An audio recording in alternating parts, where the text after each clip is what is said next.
We will now move forward with expanded response presentation, and City Manager Schuckman will discuss the staff report, and the Expanded Response Executive Committee will provide an overview of key outcomes achieved to date and outline next steps. Thank you, Mayor and Council. We have a brief presentation for you tonight. It's an update on the progress involved in the POLAD grant for the Collaborative Solutions Grant, and specifically about the expanded response portion of that. You'll see on the screen here, which is a fair amount of text that I'm not going to just read to you, but it is the why of the project, why we're working on it. And it is recognizing the important role that our public safety organizations play in community well-being, and recognizing that we have an opportunity to look at that in a way make sure that it's working for all community members as well. I want to just take a minute to thank Deputy City Manager Santelises, Chief Green, and Chief Brunsell for their work on the Executive Committee. We have spent quite a lot of time together, which is great, and we've made quite a lot of progress that we're excited to share with you tonight. And then there's also a significant amount of staff from, in particular, both public safety departments who've been involved in this, but as well from administrative services. And so I wanted to say thank you to them. There's too many to name, but I wanted to thank them as well. With that, I'm going to hand it off to Ms. Santelises to talk us through the next couple slides, and we will have time for questions at the end as well. Mayor and Council, this is the reminder portion of the presentation, is how did we get here, right? And then we'll move into a conversation around expanded response specifically.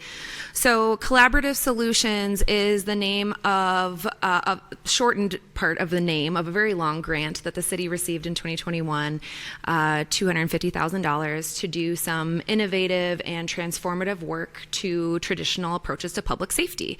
And some of the POLAD Family Foundation, the components were to include racial equity and reducing harm to marginalized communities, and increasing trust and transparency with local government, public safety, and community, and reducing the occurrence of potentially negative encounters. So we embarked on this journey in 2021, and there are three or four, I guess we'll say here, large components to the grant work. First is training development. So we're looking at training in a variety of different spaces, including restorative practices. We are conducting a racial equity policy audit for the entire public safety handbook, and police handbook, and engaging in community partners along all of our processes. And that leads us to the third initiative, which is what we're here to talk about tonight, and that is expanded public safety response services. This is a term that the City of Golden Valley is using specifically within a space that others may have heard as alternative response or other response. So the city, and thanks to the chiefs, looked at what are we referring to in this space, and how are we going to refer to what we're doing. And really what we're looking at is expanding. What are we expanding our resources for our community? And so I'm going to turn it over to the two chiefs, who are going to talk a little bit about what expanded response looks like in Golden Valley.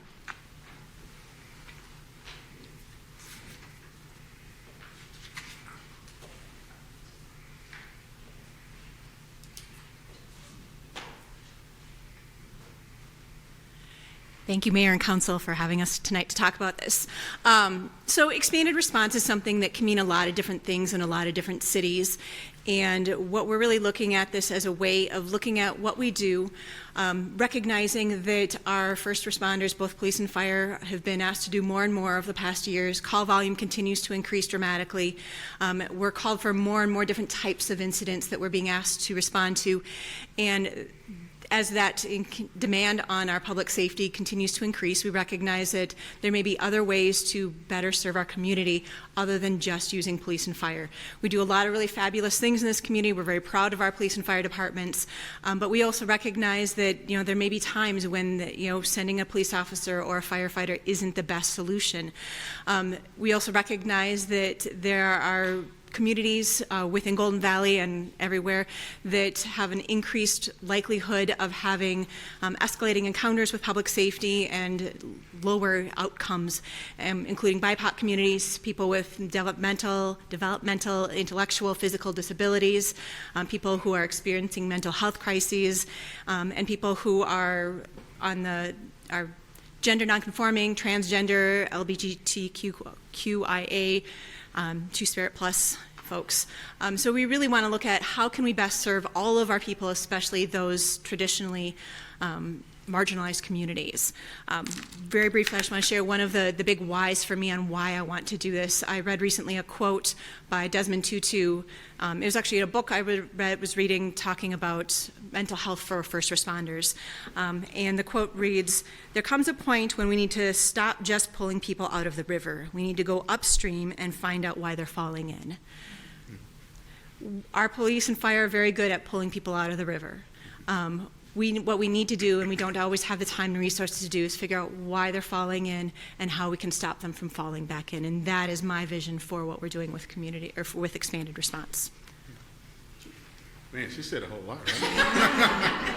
She didn't leave any room for me to really talk. Yeah. So Mayor and Council, thank you all for allowing us to talk to you all about this expanded response. I think the main thing is that, as you all see on the screen, is that a lot of time when people in the community, is this something to defund the police? This is not anything to defund the police. This is not taking away positions from the police department. This isn't taking funding away from the police department. This is just looking at, are there other best practices that we could put in place to have police or fire respond to things that could, where our resources could be utilized in better places. I think another key thing I want to touch on is something I've been talking about since I've been here, is the data. What is the data really telling us about this, and how is that really informing us how we're going to provide this service to the community? And the data has really shown that there is a need for some type of expanded response here in Golden Valley, and how that fits into Golden Valley, not what it looks like in Minneapolis or Brooklyn Park or any other suburb city, but what is needed for the community in Golden Valley. So we put in a lot of meetings, a lot of hours coming up with this. There's been a lot of community input and continued. So hopefully we can come back and bring you all something that we feel that is a good service to bring to the community. So, yeah. Is that it? Hand it back to Oh, okay. All right. Thank you. So the slide in front of you is just a timeline that shows you kind of where we are in the process. You'll note that we are light on specifics at the moment, and that's because we're working with staff from both public safety departments to make sure we're selecting the right areas that we can make some progress and make an impact. So we're in that process right now. And we look forward to bringing back more specifics once a project is closer to implementation, but we wanted to also make sure that you had an update midstream so that you had the opportunity to ask questions as well, and that we were able to share the progress being made. You'll note, and I mentioned at the work session in February, that there was 2 meetings that would happen before we were able to present this to you. So those community engagement meetings have happened. We also this week will start engagement sessions with our staff who have not been involved in this process, so that we're getting good ideas and feedback from them. And that's something that we will do over the next week and a half, and all with an eye on making sure that, as Chief Green said, that we're putting together a program that works best for this city, not for what Albuquerque does or what some other city does. And that has been really the anchor for all of us as we've worked through the project, is making sure that it fits for our community and for our organization. With that, I think that is our last slide, and so we wanted to make sure that there was an opportunity to answer questions should you have them, and also recognize that we'll plan to be back with more specifics as we get closer. Thank you. I'm excited that this is finally happening. How has the turnout been? I will defer to, I think one or both, who's able to speak to the community engagement side? Okay, thank you. Yes, Mayor and Councilor, we have had a pretty decent turnout. That's how I'm gonna characterize it. We've actually had a lot of community engagement around public safety happening simultaneously. So we are doing the community engagement around expanded response, which Chief Brinsell, I think, can speak to. And then we also have a lot going around policies. And so at the last policy meeting on Thursday, I think there were about 21 individuals who came, and I spoke with the facilitator, and she couldn't have been more excited about the engagement that came from the community. She said people were coming with vast backgrounds and differences in opinions and perspectives, and they were able to have a really great conversation and have some great takeaways for city staff to look at. So I know that's more on the policy side, but for community engagement overall around public safety initiatives we have going on is going well. I can say I was at the first two community engagement sessions. The first one we had approximately 20 people attended that. The second one, which was during daytime online, it was a smaller group at that second one. And I believe when I had talked to Scarlett, who's helping lead the community engagement, I believe it's probably in the neighborhood of about 20, I think, that may be registered for the one on Thursday evening. It's been a great chance to get some really good feedback, some really good conversation. We had representatives of our command staff from police and fire at both sessions to be able to talk a little bit in the kind of first part of those meetings about what it is that we do. There's a lot of misconceptions out there of people don't understand, why, when I call 911 for a medical emergency, do I get a police officer and a firefighter showing up? And it was a great opportunity to be able to talk about some of those things, answer some questions, and then police and fire representatives all left to basically say, okay, we're not going to, be looking over your shoulder as you give some feedback on things. And it seems like it's been a really great opportunity to have that engagement. Great. I don't think I have 2 minutes. See, this is Women's It's History Women's Month, right? History Month. It's Women's History This is Women's Month. History. Take a back seat. Yeah, I'm just taking a back seat. I mean, the community engagement has been really helpful. The community has been engaged with whether it's been online or in person. So, and I can continue to see that we're going to get that same type of community engagement, whether it's related to the expanded response or to the policy questions. Yeah. Great. Any other questions? How much has the Peace Commission been involved? I mean, I know you're on this discussion, or has it been kind of more community focused, and then kind of feedback from what recommendations? Yeah, so I think the Peace Commission has been involved with this quite a bit. Okay. I know this has been presented to the Peace Commission, and I believe they've been involved in some of the, probably some of the public engagement. Great. So they are aware of it, and they've been involved even from the beginning. So Great.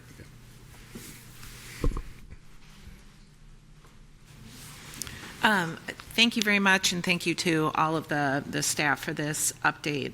As someone who's been here, probably the longest through this entire kind of transformation, I'm really pleased to get it and really excited about the work and leadership that Golden Valley is showing as a staff, as a city, and as a community. When I joined this council, over 7 years ago, we were really a community that was fine just kind of being in the middle of the pack. And we have transformed into a community and a city that wants to lead the change. And this is really exciting. I think the POLAD grant was an acknowledgement and recognition that this really important work is being done here and this important leadership is being shown here.